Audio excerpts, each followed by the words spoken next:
আসসালামু আলাইকুম।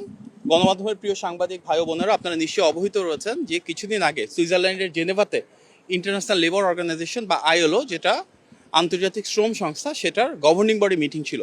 সেখানে বাংলাদেশ থেকে সরকারের পক্ষ থেকে আমরা প্রতিনিধিত্ব করেছিলাম।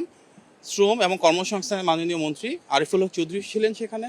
এর পাশাপাশি আমাদের মন্ত্রণালয়ের গুরুত্বপূর্ণ কর্মকর্তাবৃন্দ ছিলেন এবং আমি ছিলাম। সেখানে গিয়ে আমরা অত্যন্ত আনন্দের সাথে দেখতে পেয়েছি যে বাংলাদেশে যে অবাধ, সুষ্ঠু এবং গ্রহণযোগ্য নির্বাচন হয়েছে, ত্রয়োদশ সেই জাতীয় সংসদ নির্বাচনে নির্বাচিত গণতান্ত্রিক সরকারকে বিশ্বের প্রায় প্রতিটি গণতান্ত্রিক রাজনৈতিক শক্তি যারা, তাদের ধারাবাহিকতায় প্রতিটি সরকার অত্যন্ত আনন্দঘনভাবে আমাদেরকে স্বাগত জানিয়েছে।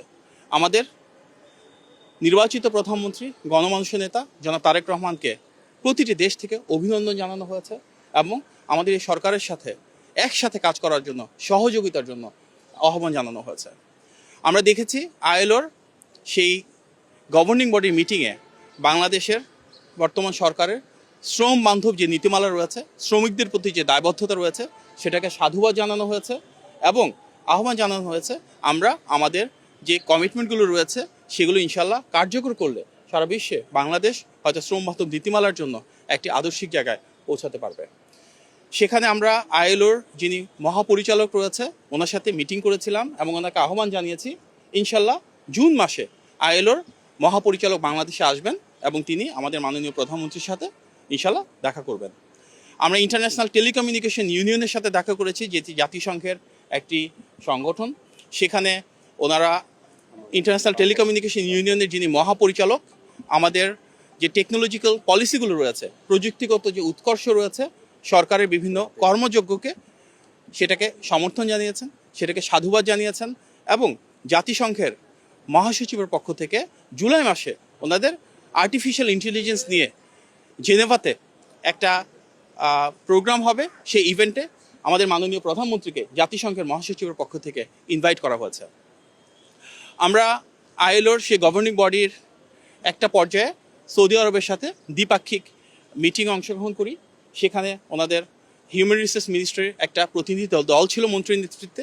সেখানে বাংলাদেশ থেকে কিভাবে সৌদি আরবে আরও বেশি দক্ষ এবং যোগ্য শ্রমিক আমরা পাঠাতে পারি, আমাদের যেসব টেকনিক্যাল ট্রেনিং ইনস্টিটিউট রয়েছে সেখানে কিভাবে একসাথে কোলাবোরেশন বাড়াতে পারি, আরবি ভাষা শিক্ষার ক্ষেত্রে কিভাবে সৌদি আরবের যে কারিগরি উৎকর্ষ রয়েছে সেটাকে আমরা ব্যবহার করতে পারি, এই ধরনের দ্বিপাক্ষিক সম্পর্ক উন্নয়নে আলোচনা হয়েছে।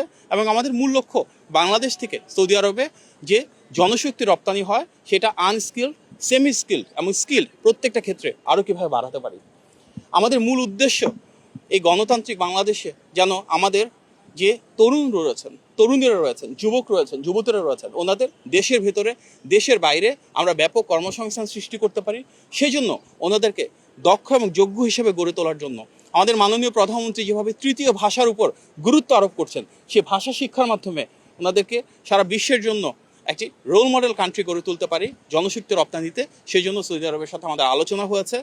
সামগ্রিকভাবে সুইজারল্যান্ডের জেনেভাতে আমাদের যে ভিজিট, তার মাধ্যমে সমগ্র বিশ্ব থেকে গণতান্ত্রিক বাংলাদেশ সরকারের প্রতি যে সমর্থন এবং সাধুবাদ এবং গণমানুষের নেতা নির্বাচিত প্রধানমন্ত্রী জনাব তারেক রহমানের প্রতি স্বতঃস্ফূর্ত সমর্থন এবং জনগণের এই সমর্থনের প্রতি সামগ্রিক বিশ্বের যে আবেগ, আকর্ষণ রয়েছে সেটা প্রতিফলিত হয়েছে।